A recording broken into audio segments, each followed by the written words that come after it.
सबसे पहले प्रेम एक ऐसा विषय है जो युगों से अजेय रहा है, अमर रहा है और उस प्रेम के ऊपर लिखा गया आँखों के ऊपर बहुत कुछ। उसी पर मेरी भी एक छोटी सी कविता। सबसे पहले तो लाइन इस प्रकार है। क्या रखा है इस आसमां में, क्या रखा है इस आसमां में, सभी तारे ये सितारे सारे, तुम ही तो बनाकर देती हो इन्हें अपनी आँखों से। तुम ही तो बनाकर देती हो इस आसमां को रोज़ अपनी आँखों से। फिर जाने ये अजाब कैसा होता होगा। अजाब कहते हैं कि इस्लाम में कि पीड़ा की स्थिति देता है अल्लाह किसी को, जब किसी को सज़ा देता है। मैं अपने हिसाब से इसको नरक की स्थिति लेता हूँ, मान लीजिए। तो जाने ये अजाब कैसा होता होगा और ये जन्नत का दरवाज़ा कैसे खुलता होगा। ये अजाब शायद तेरी उदास आँखों सा होता होगा, ये अजाब शायद तेरी उदास आँखों सा होता होगा, और ये जन्नत शायद तेरे मम्मी पापा जैसी होती होगी, क्योंकि उसी ने तुम्हें इस दुनिया में लाया, इसलिए वो जन्नत की तरह है मेरे लिए। फिर मैंने प्रकृति की एक और रचना नदी से पूछा कि इन नदियों में क्या ही रखा है, इन नदियों में क्या ही रखा है जो तू ना दे रास्ते इन्हें अपनी आंखों से बहने के, जो तू ना दे रास्ते इन्हें अपनी आंखों से अपने बहने के। तो ये सब सूख जाएं, तो ये सब सूख जाएं, कोई काई लगा जमा पानी बन जाए।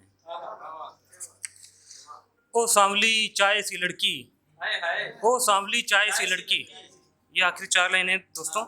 ओ सांवली चाय सी लड़की, आंखें अपनी खोलती बंद करती रहा करो, आंखें अपनी खोलती बंद करती रहा करो। ए जानशी, ये दुनिया मेरी चल रही है इनसे, ये दुनिया मेरी चल रही है इनसे, इसे चलने दिया करो। दोस्तों मेरी अगली कविता, एक बार मैं ऐसे ही ऑफिस से, गुड़गांव से दिल्ली ऑफिस घर आ रहा था, तो रास्ते में मुझे एक जगह भीड़ दिखी, तो पता चला कोई लाश है जिसको पुलिस वाले अपना इन्वेस्टिगेशन कर रहे हैं। मेरी राइटिंग का स्टाइल ये कि मैं उस पर्सन में चला जाता हूँ और फिर उसकी तरह लिखता हूँ। तो लाश को मैंने इमेजिन किया कि किसी वेश्या की लाश है वो, और उस वेश्या का मन भी कितना पवित्र हो सकता है, उसको इमेजिन करके मैंने लिखा। तो उस वेश्या का जब पल्लू खोला गया तो उसमें क्या मिला। अनगिनत प्रेम पत्र मिले उस अभी ताजी मरी वेश्या के पल्लू में, अनगिनत प्रेम पत्र मिले उस अभी ताजी मरी वेश्या के पल्लू में। चिट्ठियां रोज लिखा करती होगी बेचारी, चिट्ठियां रोज लिखा करती होगी बेचारी, पर पोस्ट नहीं करती होगी, शायद डरती होगी। ऐसा क्यों नहीं करती होगी, लिख रही है पोस्ट नहीं कर रही, क्यों करती होगी ऐसा। शायद डरती होगी कि प्रेम संगी उसका जो मान उसका ना कहीं डगमगा जाए, शायद डरती होगी कि प्रेम संगी जो उसका मान उसका ना कहीं डगमगा जाए।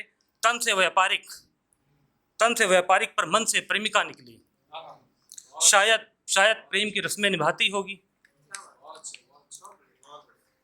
शायद प्रेम की रस्में निभाती होगी। जिसको सबने वेश्या कहकर बुलाया हर पहर बुलाया, जिसको सबने वेश्या कहकर बुलाया हर पहर बुलाया, वह रूपमती तो सती निकली, वह रूपमती तो सती निकली, वह रूप जिसको सबने वेश्या कहकर बुलाया हर पहर बुलाया, वो रूपमती तो सती निकली।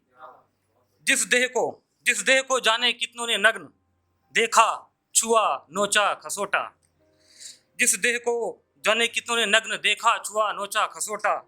आज उस देह को कोई नहीं देखता, आज उस देह को कोई नहीं देखता, कोई शमशान भी नहीं पहुंचाता।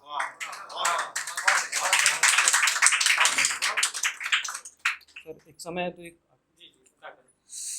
दोस्तों इस कविता का उन्वान है पाठ्यक्रम।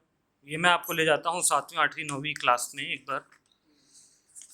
तो शुरू ऐसे है कि तुम्हें पता है जब तुम आती थी एग्जामिनेशन हॉल में, तो मेरी टैली ना हो रही बैलेंस शीट झट से टैली हो जाया करती थी, तो मेरी टैली ना हो रही बैलेंस शीट तुम्हारे आने भर से झट भर में टैली हो जाया करती थी। और पता है तुम्हारे आने भर से देर से भूली पाइथागोरस की थ्योरम पट से याद आ जाती थी,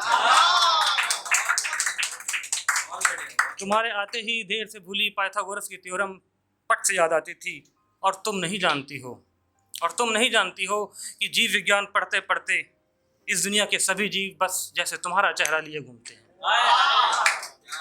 आखिरी 4-5 लाइनें दोस्तों बस। तुम क्या जानो भूगोल इतिहास नागरिक शास्त्र सभी विषयों का जवाब लिए घूमती हो तुम, भूगोल इतिहास नागरिक शास्त्र सभी विषयों के जवाब लिए घूमती फिरती हो तुम एक चलता फिरता पाठ्यक्रम हो जाना, तुम एक चलता फिरता पाठ्यक्रम हो जाना। और तुम्हें नहीं मालूम तुम्हें कितना पढ़ा मैंने, कि बस अब तुम्हें ही लिखना याद है मुझे, कि बस अब तुम्हें ही लिखना याद है मुझे, कि और आखिर लेने की कुछ पाठ्यक्रम बस ज़िंदगी भर के लिए होते हैं ना। तो दोस्तों धन्यवाद। अब मैं अपनी जगह लेना चाहूँगा।